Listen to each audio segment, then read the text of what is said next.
¿Qué está pasando realmente en Venezuela? ¿Por qué la mayor potencia militar del mundo despliega portaaviones y sistemas de vigilancia contra un país en crisis? ¿Y por qué este conflicto debería importarnos a todos en América Latina? Lo que muchos medios presentan como una simple disputa política es, en realidad, algo mucho más profundo. Estamos ante una reorganización forzada del control energético, donde el petróleo no es solo un recurso, sino el eje de una confrontación que involucra leyes extraterritoriales, bloqueos navales encubiertos y la reactivación de doctrinas militares que creíamos superadas. Este no es un conflicto aislado, es una muestra de cómo funcionan las tensiones del capitalismo global cuando convergen necesidad energética, poder militar y fragilidad institucional, y sus consecuencias ya están afectando a toda la región a migraciones forzadas, colapso de servicios públicos,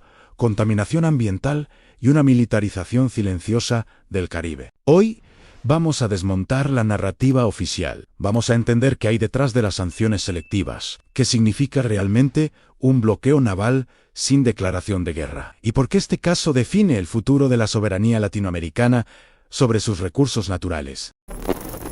Para entender lo que está sucediendo en Venezuela, tenemos que empezar por lo más concreto en el petróleo. No cualquier petróleo, sino las mayores reservas probadas del planeta. Estamos hablando de aproximadamente 303.000 millones de barriles concentrados, principalmente en la faja petrolífera del Orinoco. Este dato no es secundario, es el centro gravitacional de todo el conflicto. Cuando Estados Unidos afirma que debe recuperar el petróleo venezolano, no está usando una metáfora, está describiendo un proceso material muy específico, transferir el control de un recurso estratégico desde un Estado soberano hacia actores privados transnacionales. Este fenómeno tiene un nombre técnico, en economía política, acumulación por desposesión, pero en términos simples significa usar el poder militar y político para reorganizar la propiedad de los medios de producción. La historia reciente ayuda a entender esto. Venezuela nacionalizó su industria petrolera por primera vez en 1976, creando la estatal PDVSA. Luego, durante los gobiernos de Hugo Chávez, esas nacionalizaciones se profundizaron. Desde el punto de vista del derecho internacional, estas decisiones son completamente legales. El principio de soberanía permanente de los estados sobre sus recursos naturales está reconocido por Naciones Unidas. Sin embargo, la administración Trump trata esas decisiones como ilegítimas, como un robo que debe ser revertido. Aquí aparece algo fascinante: la contradicción entre discurso y práctica. Estados Unidos habla de un bloqueo total a Venezuela, pero al mismo tiempo, sus propias refinerías en la costa del Golfo dependen del petróleo pesado venezolano. Sin ese tipo específico de crudo, esas instalaciones no pueden operar de manera eficiente. Entonces, surge una dependencia material que choca frontalmente con la retórica política. Y esa contradicción se materializa en algo muy concreto, en las licencias del OFAC, la Oficina de Control de Activos Extranjeros. Primero existió la Licencia General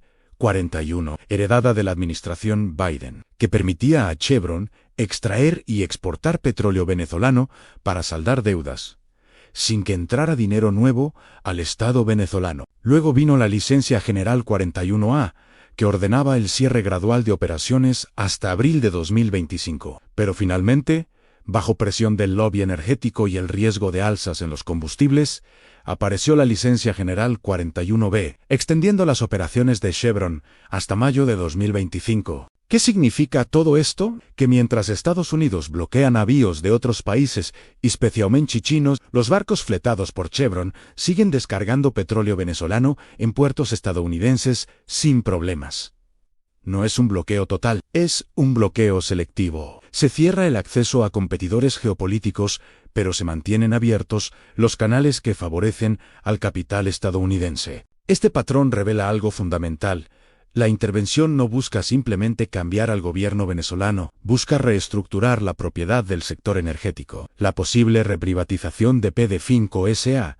y la concesión de campos petroleros a empresas estadounidenses no son consecuencias secundarias, son el objetivo central. El cambio de régimen político es el medio, no el fin. Ahora bien, También es cierto que Venezuela enfrenta problemas internos graves. La producción de petróleo cayó dramáticamente, de 3.200.000 barriles diarios en 1998 a solo 700.000 en 2024. Esa caída del 78% tiene causas múltiples en mala gestión, corrupción, caída de inversión. Pero las sanciones que comenzaron en 2017 funcionaron como acelerador de esa destrucción. Impidieron el acceso a crédito internacional, bloquearon la compra de repuestos esenciales y dificultaron la importación de diluyentes necesarios para procesar el petróleo pesado. El resultado es paradójico y trágico.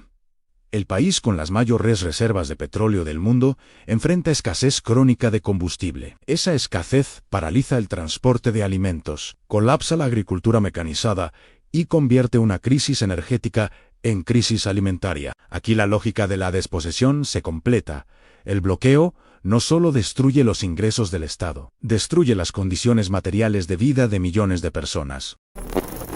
Pero una intervención de esta magnitud no puede sostenerse solo con barcos y aviones. Necesita una base legal que la haga operar en la zona gris del derecho internacional. Y esa base fue construida meticulosamente a través de instrumentos como el Bolivar Act, aprobado en la Cámara de Representantes estadounidense y enviado al Senado entre fines de 2024 e inicios de 2025. Lo interesante de esta ley no es solo su contenido, sino su alcance. No se limita al territorio estadounidense. Funciona de manera extraterritorial, impone reglas de Estados Unidos a empresas, bancos y gobiernos de otros países. En la práctica, es un instrumento de coerción económica global y tiene un detalle casi insultante: usan el acrónimo de Simón Bolívar, el libertador de varios países sudamericanos, para nombrar una ley cuyo objetivo explícito es debilitar la soberanía de Venezuela. El núcleo de la ley es simple pero devastador. Define operaciones de negocio de manera amplísima.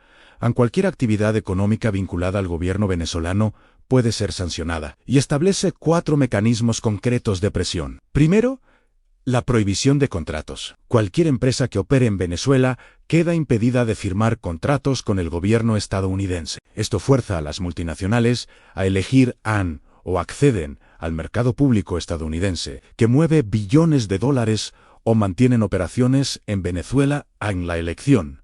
Es obvia, las empresas huyen, llevándose consigo servicios, tecnología e inversiones esenciales. Segundo, el alcance extraterritorial. La ley no solo afecta a empresas estadounidenses, golpea a empresas europeas, asiáticas y latinoamericanas también. Esto convierte al Bolivar Act en una sanción secundaria de facto intimida a actores globales que, en teoría, no tienen ninguna obligación legal con Washington. Tercero, las excepciones humanitarias. Sobre el papel, la ley permite transacciones ligadas a ayuda humanitaria o respuesta a desastres. Pero en la práctica, esto casi no funciona. Los bancos adoptan lo que se llama overcompliance, cumplen más de lo que la ley exige, por miedo a multas millonarias. Entonces, rechazan cualquier operación relacionada con Venezuela, incluso para compra de alimentos o medicamentos. La zona gris legal se convierte en parálisis operativa total. Cuarto, el poder de renuncia. El secretario de Estado puede conceder excepciones por interés nacional. Esto significa que Estados Unidos decide unilateralmente quién puede operar, quién recibe recursos y quién queda bloqueado. Las excepciones selectivas permiten, por ejemplo, que Chevron continúe mientras otras empresas quedan fuera. El sistema jurídico se transforma en arma de guerra económica. El efecto combinado de estos mecanismos es claro.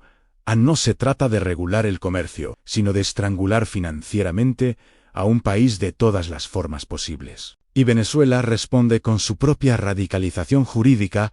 Aprueba la Ley Orgánica Libertador Simón Bolívar contra el bloqueo imperialista, que establece penas de 25 a 30 años para quienes apoyen o promuevan sanciones, además de inelegibilidad política perpetua. Esta reacción muestra el nivel de polarización alcanzado. El derecho deja de ser un mecanismo de mediación y pasa a ser usado como arma por ambos lados. Es lo que algunos analistas llaman lawfare, guerra legal. En lugar de tribunales internacionales o negociaciones multilaterales, Cada estado construye su propio andamiaje jurídico para justificar coerción, castigo y represión. Pero la administración Trump no se detiene ahí. En noviembre de 2025, da un paso decisivo y designa al llamado Cartel de los Sales, supuestamente liderado por altos oficiales de las Fuerzas Armadas venezolanas y por Nicolás Maduro, como organización terrorista extranjera. Esta clasificación tiene un efecto jurídico inmediato y elimina restricciones legales para el uso de fuerza militar. Al enmarcar al gobierno venezolano como entidad narcoterrorista, Estados Unidos justifica ataques aéreos y operaciones terrestres bajo legislación antiterrorista. No necesita una declaración formal de guerra contra un Estado soberano. La intervención deja de tratarse como conflicto entre países y pasa a presentarse como operación de seguridad interna ampliada. En la práctica, esta maniobra jurídica transforma a Venezuela en blanco militar legítimo según la lógica legalista estadounidense, aunque sin reconocimiento internacional amplio. Esta superestructura jurídica cumple su papel clásico. Crea apariencia de legalidad para una acción cuyo objetivo real es económico y geopolítico. Y aquí reaparece algo que parecía enterrado en el siglo XIX, en la doctrina Monroe, la idea de que América es área de influencia estadounidense y que potencias externas no deben intervenir, solo que ahora se aplica con medios legales y militares del siglo XXI. La operación Salty Spear representa la materialización militar de todo lo anterior. No se limita a amenazas diplomáticas o ejercicios simbólicos. Involucra un despliegue aeronaval sin precedentes en la región desde la invasión de Panamá en 1989 y la intervención en Haití en 1994. Desde agosto de 2025, el Comando Sur de Estados Unidos inicia una movilización sistemática de fuerzas navales y aéreas en el Mar Caribe y el Pacífico Oriental, cercando progresivamente el litoral venezolano. Entre los medios militares destacan el portaaviones USS Gerald Ford, el más moderno de la flota estadounidense, que garantiza supremacía aérea total y capacidad de ataques continuos desde el mar. También participan grupos anfibios formados por buques como el USS Iwo Jima, el USS San Antonio y el USS Fort Lauderdale, que transportan fusileros navales, helicópteros de ataque y vehículos anfibios. Su presencia indica capacidad real de desembarco y ocupación territorial. Además, cruzadores de misiles guiados como el USS Vicksburg y el USS Lake Erie garantizan defensa antiaérea, ataques de precisión y control del espacio marítimo. Y no son solo buques convencionales. Se despliegan fuerzas especiales como elementos del 160 Regimiento de Aviación de Operaciones Especiales, conocidos como Night Stalkers, y la Segunda Fuerza Expedicionaria de Marines, preparados para operaciones de infiltración, sabotaje y acciones rápidas en territorio hostil. La narrativa oficial describe todo esto como operaciones contra narcotráfico, pero en la práctica se establece un bloqueo naval clásico. El tráfico marino pasa a ser monitorado continuamente mediante drones, sensores autónomos y sistemas robóticos. Se crea una zona de cuarentena para el petróleo venezolano. Navíos sospechosos son interceptados, desviados o impedidos de operar. Esta operación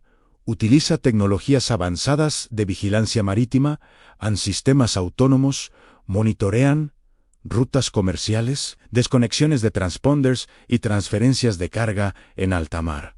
Esto reduce el riesgo político para Estados Unidos. En lugar de grandes batallas navales, el control se ejerce de forma continua, silenciosa y selectiva. Evaluando caso por caso, esto permite bloquear adversarios específicos mientras se mantienen excepciones estratégicas, como los navíos ligados a Chevron.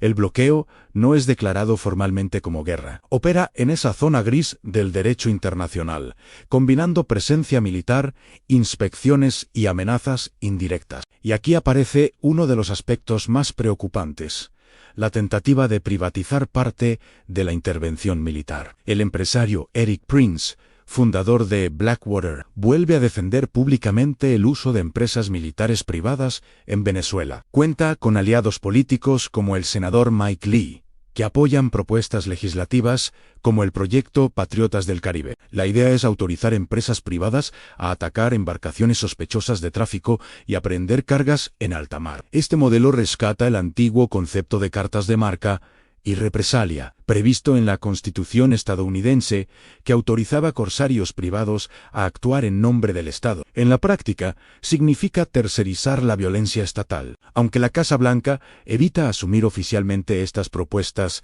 más radicales. La lógica detrás de ellas está alineada con lo que podríamos llamar neoliberalismo militar, en reducir costos políticos y transferir riesgos a agentes privados. Incluso existe un sitio web llamado Vaqueros en Venezuela, ligado a Prince, que recauda recursos para operaciones de liberación. Activismo político, lucro mercenario y guerra híbrida se mezclan. La frontera entre acción militar y emprendimiento privado se vuelve difusa. Esta privatización de la guerra debilita aún más cualquier control democrático sobre el uso de la fuerza y amplía riesgos de abusos, ejecuciones extrajudiciales y escaladas fuera de control. A partir de septiembre de 2025, Estados Unidos inicia ataques aéreos y navales contra embarcaciones clasificadas como sospechosas de tráfico. El primer incidente ocurre el 2 de septiembre, cuando un ataque aéreo hunde una lancha rápida. 11 personas mueren en esa acción. La campaña se intensifica rápidamente. Hasta diciembre de 2025, se registran aproximadamente 30 ataques contra 31 embarcaciones, con más de 100 muertos. Estas acciones son justificadas como operaciones contra el Tren de Aragua o contra el ELN, pero ocurren sin proceso legal, sin juicio, sin verificación independiente. Son ejecuciones extrajudiciales. El uso letal de fuerza en aguas internacionales, sin transparencia y fuera de un conflicto armado declarado, cumple varios criterios clásicos de terrorismo en violencia intencional, objetivo político, intimidación más allá de blancos inmediatos, ausencia de debido proceso. El Caribe se transforma, en la práctica, en zona de tiro libre. Y en Navidad de 2025, Trump confirma públicamente el primer ataque directo en suelo venezolano. Describe el blanco como una instalación usada para cargar drogas en navíos, pero investigaciones independientes y relatos locales apuntan a otra realidad. El lugar atacado fue una planta química de la empresa Primas, ubicada cerca del lago de Maracaibo, que produce ración animal e insumos químicos industriales. La empresa niega cualquier vínculo con tráfico de drogas. Esta discrepancia plantea dos posibilidades: falla grave de inteligencia o uso deliberado de pretextos falsos para justificar destrucción de infraestructura económica civil. Independientemente de la explicación, el efecto político es claro. Estados Unidos demuestra que está dispuesto y es capaz de atacar el interior de Venezuela sin sufrir consecuencias inmediatas. Más que valor militar, el ataque tiene valor simbólico en un mensaje directo al gobierno venezolano y sus aliados de que la soberanía territorial ha sido violada y puede volver a serlo en cualquier momento. Este conflicto no ocurre en un vacío geopolítico. Afecta directamente los intereses de China y Rusia, que ven la crisis venezolana desde sus propias necesidades estratégicas. Para China, Venezuela es un socio estratégico hace más de una década. Pekín invirtió miles de millones de dólares en infraestructura venezolana y concedió préstamos garantizados por petróleo. En 2025, China continuaba siendo el mayor comprador de petróleo venezolano, a menudo mediante rutas indirectas para eludir sanciones. El bloqueo naval impuesto por Estados Unidos amenaza directamente esos intereses. La respuesta china es cautelosa, pero firme. En el plano diplomático, Pekín condena lo que llama bullying estadounidense y defiende la soberanía venezolana en el Consejo de Seguridad. Pero en el plano estratégico, los analistas chinos tratan este bloqueo como una prueba peligrosa. La lógica es simple así: Estados Unidos logra imponer su voluntad en Venezuela sin sufrir consecuencias militares o políticas relevantes. Ese modelo puede replicarse en otros contextos. El punto más sensible es Taiwán. Para China, aceptar pasivamente un bloqueo naval en el Caribe crea un precedente que podría usarse en el Mar del Sur de China o en el Estrecho de Taiwán. Por eso Pekín opta por una estrategia de equilibrio. Han continúa ofreciendo apoyo económico limitado al gobierno de Maduro para evitar un colapso inmediato, pero evita cualquier confrontación naval directa con Estados Unidos en el Caribe. La respuesta china es guerra económica asimétrica. no confrontación militar abierta. Para Rusia, Venezuela cumple un papel diferente. Moscú ve al país como punto de presión contra Estados Unidos en su propio hemisferio. La lógica es similar a la visión rusa sobre la expansión de la OTAN en Ucrania. Rusia ofrece apoyo militar técnico a Venezuela, en sistemas de defensa aérea, entrenamiento, asistencia logística. También ayuda al país a eludir sanciones mediante la llamada flota sombra, que transporta petróleo fuera de circuitos formales. Pero ese apoyo no es ideológico, es transaccional. Rusia usa la crisis venezolana para distraer y dispersar recursos militares y diplomáticos estadounidenses. En casos extremos, algunos analistas sugieren que Moscú podría usar su influencia en Caracas como moneda de cambio en negociaciones más amplias, especialmente relacionadas con la guerra en Ucrania. Aún así, el discurso político ruso mantiene un tono firme sobre lo que llama neocolonialismo agresivo de Washington. Las reuniones de emergencia del Consejo de Seguridad de la Organización de las Naciones Unidas, realizadas en diciembre, dejan claro el aislamiento político de Estados Unidos. Solo algunos aliados regionales apoyan explícitamente el bloqueo naval y los ataques. China y Rusia, con apoyo de una amplia coalición de países del sur global, denuncian el bloqueo como acto ilegal de agresión contra un Estado soberano. Pero la diplomacia estadounidense sigue su propio camino. Bajo liderazgo de figuras de línea dura, Estados Unidos abandona su búsqueda de consenso. La estrategia adoptada es simple: actuar unilateralmente e imponer hechos consumados. La postura parte de la idea de que el poder militar sustituye la legitimidad internacional. En lugar de negociar reglas, Estados Unidos define límites mediante la fuerza. Este comportamiento debilita aún más el sistema internacional y amplía la percepción global de que el orden liberal está siendo sustituido por una lógica de fuerza bruta. Y los efectos se sienten en toda América Latina. La presión migratoria transfronteriza se intensifica, abrigos colapsan, servicios de salud entran en crisis, aumentan tensiones políticas internas. En escenarios de invasión a gran escala o guerra civil prolongada, algunos estudios proyectan flujos adicionales de entre 200.000 y 4 millones de personas hacia países vecinos. La militarización de fronteras y rutas marítimas en el Caribe crea inestabilidad que esparce costos humanos y económicos